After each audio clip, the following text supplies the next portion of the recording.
Hello, hello, Sarah of SEK Handmade here, and today I'm going to share with you another tiny Tunisian tip.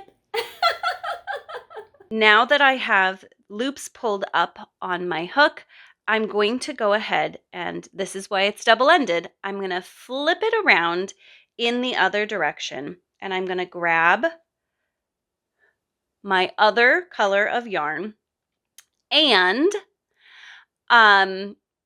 again, I want to emphasize that this can be a different color, or it can be, I could have just pulled from the inside of the same skein of yarn. You don't have to have multiple balls of yarn here. So I'm going to go ahead and just like anytime I'd start yarn, I'm going to go ahead and just attach my yarn by pulling through one loop. Then I'm going to work a return pass just like I always would.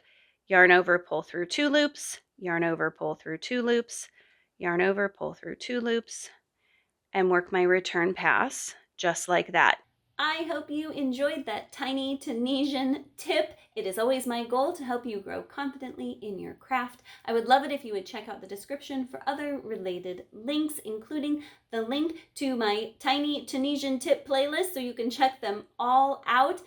I would love it if you would subscribe to my channel and turn on notifications. That way YouTube will notify you when I post more tips.